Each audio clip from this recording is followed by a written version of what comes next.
Here we are. It's time for our musical guest this week. We recently went out to, did you like that? Nice recovery, kid. Went out to Whiskey Jim's and talked to Cowboy Troy. Hey kids, we're back in the green room here at Whiskey Jim's, chillaxing at the Cowboy Troy concert. Told you we were going to have him on the show. Surprise. Boom, here he is. Guess who? Guess who? Cowboy Troy. That'd be me. That's you. That's me. Not me.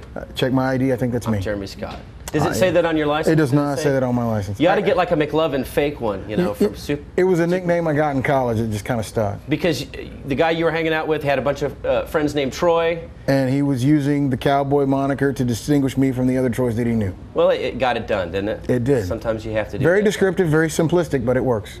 This guy right here, latest album came out a couple years ago, Black in the Saddle. Yes. And I'm a huge Aerosmith fan, so when I saw that, I was like, well, that's great. Interestingly enough, it came from listening to Gene Autry records. And really? yeah, I used to spend a lot of time listening to Gene Autry, and you know, Back in the Saddle Again was his big hit from 1930. Oklahoma boy. 1939 was a big hit for him. And you know, and that was kind of the idea. It's like, hey man, why don't we call it Black in the Saddle? And John Rich from Big and Rich and I were sitting there talking about it. And before I could tell him I was joking, he was calling the label like, dude, that's the name of the album. Yeah. And before I could tell him I was kidding, he'd already been on the phone, and Nashville called LA, and the next thing you know, that's the title. So you had triplets a little while ago. Yeah, they will be 2 years old on June 1st. All boys. All boys. I was telling him that sounds like Austin Cobb and the Contraband. Yeah. We got the bassist over there. Can you tell him to cut it? We're trying to do a frickin' TV show here, kid. They're going to be open up for Foghat all summer long after this. Awesome. I'll see to it. I'll see to it personally. Okay, so let's talk about the nitty gritty here. We'll work past the distraction. Country rap. Yeah. That's your tag. Yeah, I do hip hop music. Hip hop? Hip hop music. That's what I do. Oh, I like that. Yeah, you know, it's one of those things. You know, I used to get called a hick because me and my buddies all like listening to country music and hanging out in country bars, but we all liked rap too, so hip hop, and it stuck. A few people in the country world or just wherever kind of, you know, do country rap. You know, Kid Rock, we were talking earlier, Kid Rock kind of messes around in that.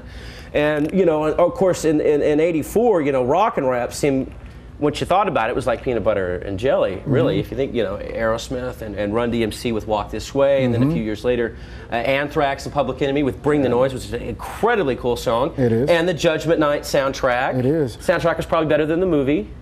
Probably. You know, people think about how Run DMC, you know, with Walk This Way on the Raising Hell album, you know, they did that. Well, before that, they had the King of Rock album in '85.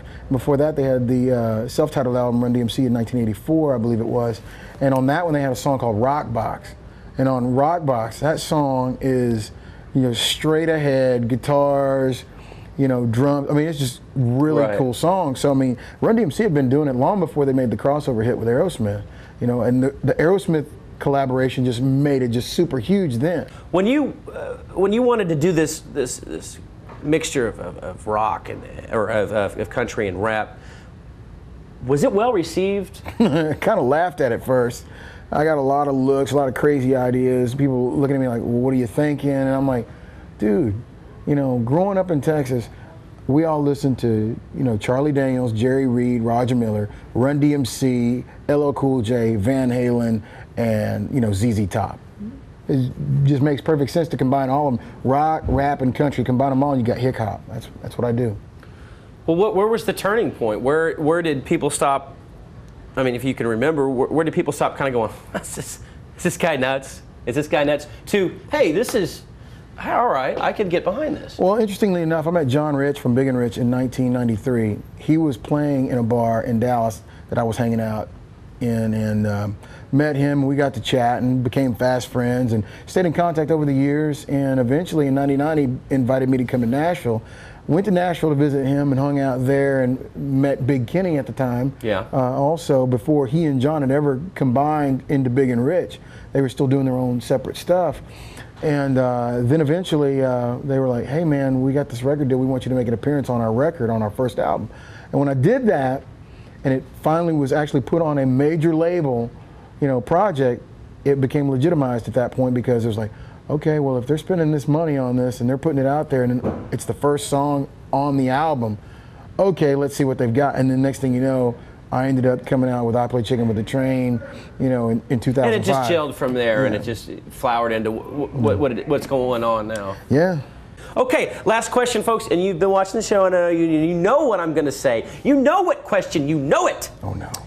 What is your favorite breakfast cereal? Lucky Charms. Yo, hey, good answer. Because it's magically delicious. Yeah! Oh, I love it. I love it. Okay, because we've had some people. Most of the answers have been good sugar kid cereals. We've had a couple of healthy ones, and it just blew me. Like granola. What? No, Lucky Charms, dude. Lucky Charms. Magically delicious. And it doesn't matter where you went to school at. They were always, if you ate breakfast at school, you could. Lucky Charms Day was a big day. Kids were like trading eggs. I'll give you some scrambled eggs for your Lucky Charms. Out of here. Oh! Wow.